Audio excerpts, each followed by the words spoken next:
The state of Illinois, especially within our geographical bounds of our conference, is an area that has a lot of history with Native Americans, going back even to pre-Columbian times. But in the historical era after European arrival, it's a very sordid kind of history where Native Americans were constantly pushed and pushed and pushed. And of course, Andrew Jackson decided in the 1830s that all Native Americans should be moved west of the Mississippi River.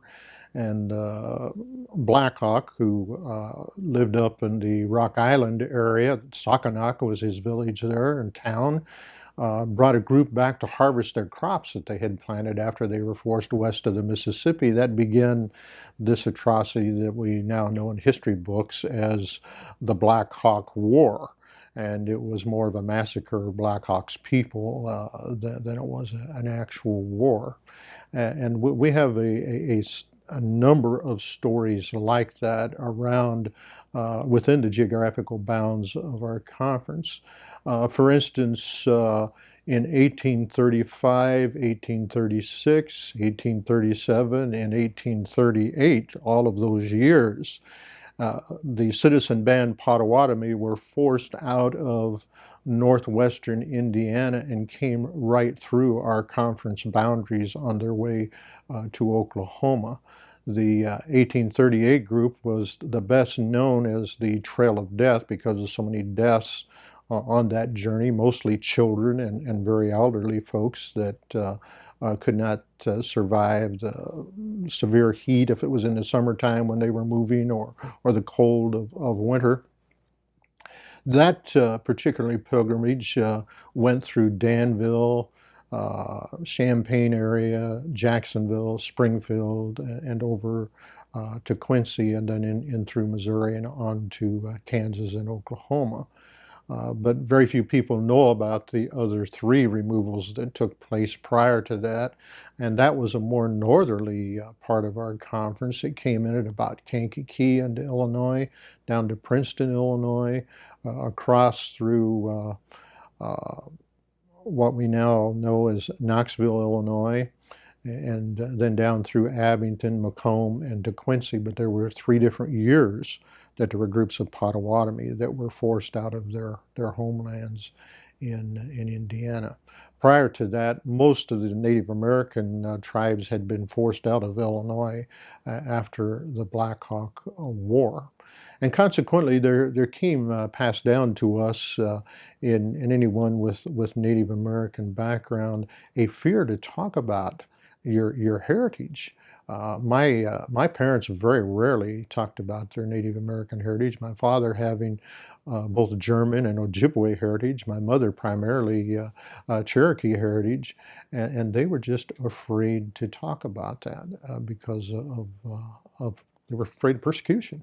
And because of that, much of that heritage didn't get passed on. I was fortunate to have 2 great uncles, one on each side, that passed that heritage to me. They felt it was precious enough when I had time to spend with them as a youngster growing up, they would pass that on to me. We heard stories when I pastored at Dayspring of more recent persecution of Native Americans. One elder there in the congregation talks about how the KKK would raid his parents' farm just south of Delavan as he was growing up, and he would hide out in the fireplace if the ashes were cold until he received an all-clear signal as the house was being shot full of bullet holes by the KKK because they were Cherokee. And so there's a continuous story of this kind of persecution of Native Americans. We have to remember that during the Civil War time period, the U.S. government considered African Americans 3/5 human and Native Americans 0. And so the forced removals and the so-called Indian Wars in the 1890s, there was less guilt on the part of the white population in their feeling because they didn't view Native Americans as human beings at all. And it wasn't until Standing Bear, in his courage in Nebraska, took the U.S. government to the Supreme Court and with a suit declaring that I am a human being, and won the suit. That we began to see a little turning of that. But the real final turning wasn't probably until 1978, when finally a federal law was repealed that declared that if any Native American mother had a baby in the hospital, they were to be told that that baby died, and they were to be given a jar of ashes, probably from a cadaver in the morgue, and then that baby would be adopted out to a white family to be raised somewhere else in the country as a non-Native American. Unetlana ihuweji iga kuyahona iyolosa ihuweji iga kuyahona. And I can just almost hear the ancestors singing that as they walked along, and I can hear them singing that in the background, Amazing Grace, as we move toward an act of repentance in our conference.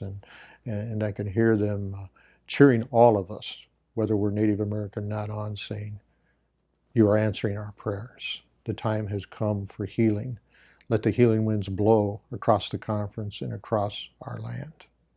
The importance of place, the importance of identity with a homeland has always been very important with Native American cultures, regardless of the culture, the identity that this is where Creator has placed you to live out your life. This is where you're to be a steward of His creation. This is where you're to walk in harmony and balance with all of creation around you, and of course, most important in your life, being centered on faith in the Creator as a part of that.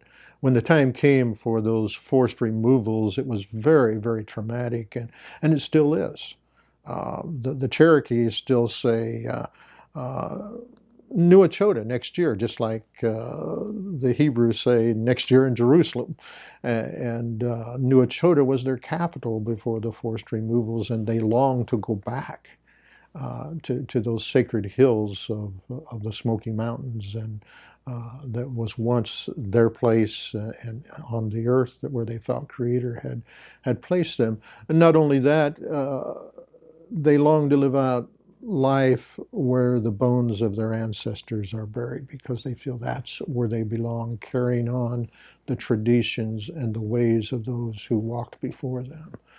So a forced removal was so traumatic, and it continues to be traumatic for those today. Native Americans very much feel very displaced because they're many are away from their cultural home and their place of identity. And identity for Native Americans is not only about education and profession, but it's about place on the earth. And where is the place that my ancestors dwelled and lived, and that's where my identity comes from.